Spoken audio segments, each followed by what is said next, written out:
नमस्कार दोस्तों, हमारे external affair minister doctor S Jaishankar के काफिले पर एक खालिस्तानी आतंकवादी ने अटैक करने का प्रयास किया इन यूके, जिसकी इंडिया ने अपने मोस्ट पावरफुल वेपन का इस्तेमाल करते हुए कड़े शब्दों में निंदा की है। जी हां, बिल्कुल कड़े शब्दों में निंदा की है।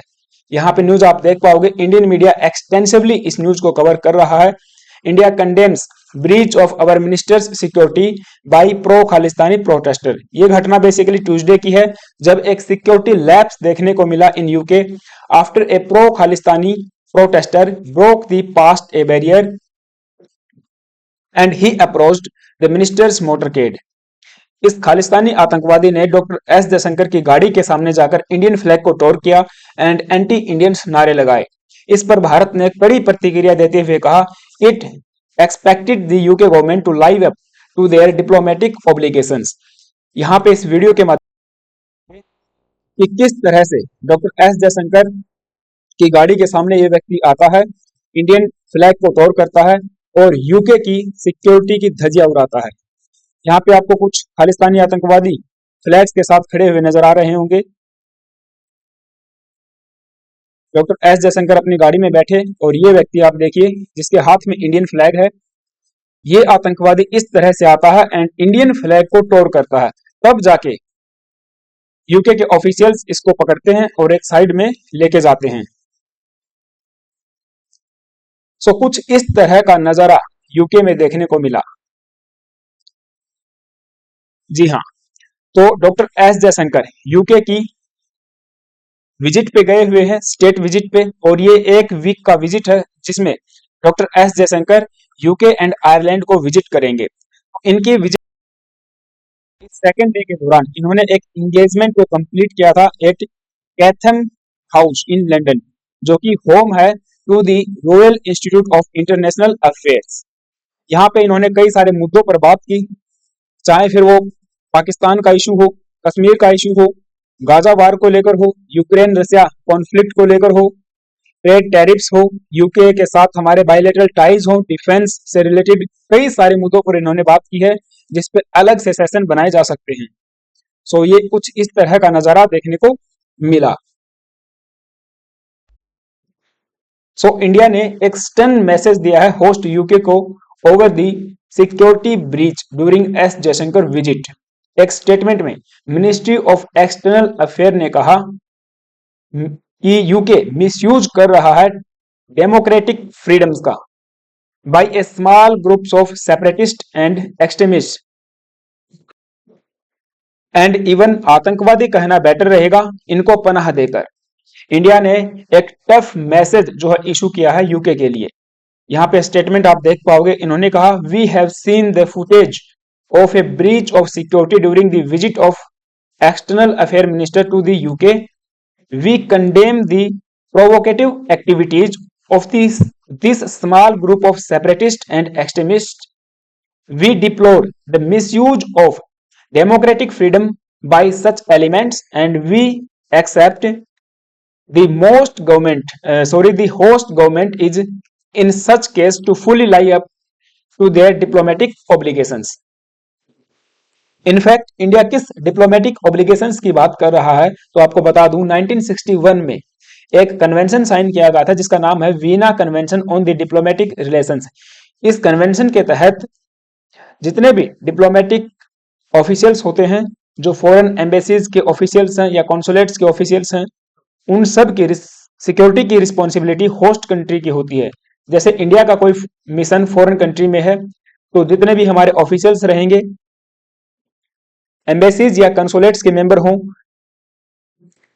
या इवन उस पूरे इंस्टीट्यूशन की सिक्योरिटी की जिम्मेवारी होस्ट कंट्री की रहेगी। इसके अलावा यदि हमारे मिनिस्टर्स, कोई ऑफिशियल्स या संवैधानिक पदों पे बैठे लोग फॉरेन के स्टेट विजिट पे जाते हैं तो उनकी भी सिक्योरिटी की जिम्मेवारी होस्ट कंट्री की होती है, या इवन इंडिया में भी यदि कोई आता है तो उनकी सिक्योरिटी की जिम्मेवारी इंडिया की रहेगी। ये सब बातें इस कन्वेंशन में जो है डाली गई हैं। तो ये एक इंटरनेशनल ट्रीटी है जिसको साइन किया गया था 61 कंट्रीज के द्वारा इन 1961। ये एक फ्रेमवर्क प्रोवाइड करता है for the diplomatic interactions between the independent nations and it also aims to ensure the development of the friendly relations among the nations. Present में 193 कंट्रीज इसके मेंबर हैं इंक्लूडिंग इंडिया। इंडिया ने 1972 के अंदर इस convention को रेटिफाई किया था through the diplomatic relations Veena convention act of 1972।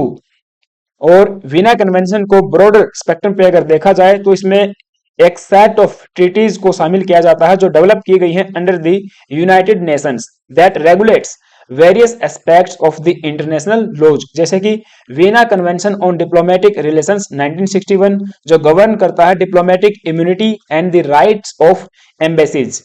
Second है Vienna convention on consular relations 1963, ये डिफाइन करेगा functions, privileges and immunities of the consular officers. इसके अलावा तीसरा बड़ा कानून है Vienna convention on the laws of treaties 1969।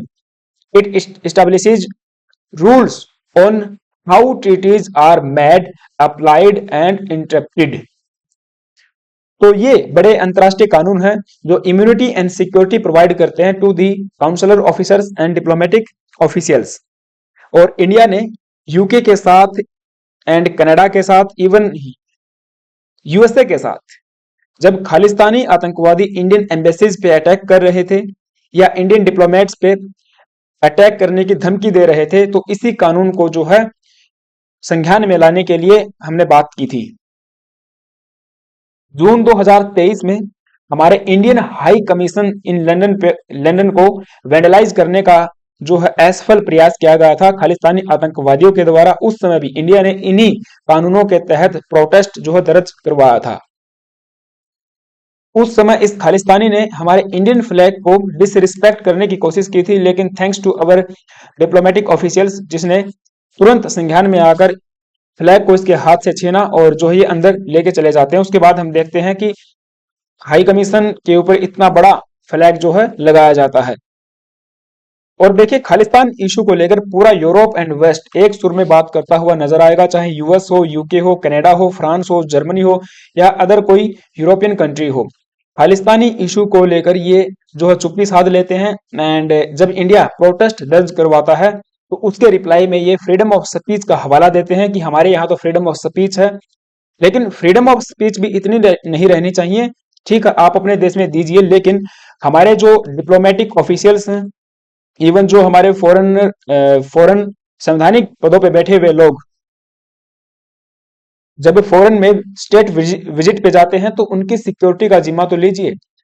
और वीना कन्वेंशन की अगर हम बात करें तो यूरोपियन नेशंस इस बात को लेकर कई बार इंडिया के साथ में भी प्रोटेस्ट करते हैं कि देखिए आप भी इस इम्यूनिटी को जो है इन्वोक कीजिए।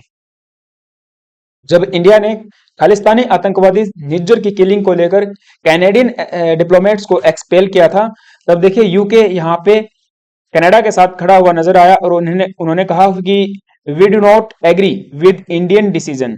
और जो वीना कन्वेंशन की संधियां हैं, मीन्स जो उसके आर्टिकल्स हैं, उनके तहत इंडिया ठीक नहीं कर रहा है। और यूरोपियन नेशंस के इसी डबल स्टैंडर्ड की वजह से इनकी हिपोक्रेसी भी एक्सपोज हो जाती है।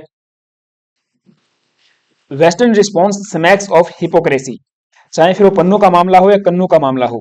सो देखिए अब केवल कड़े शब्दों में निंदा करने से काम नहीं चलेगा, हमें कोई ना कोई कंस्ट्रक्टिव एक्शन जरूर लेना पड़ेगा अगेंस्ट दीज एलिमेंट्स, चाहे फिर वो डिप्लोमेटिक चैनल्स के ही थ्रू क्यों ना हो।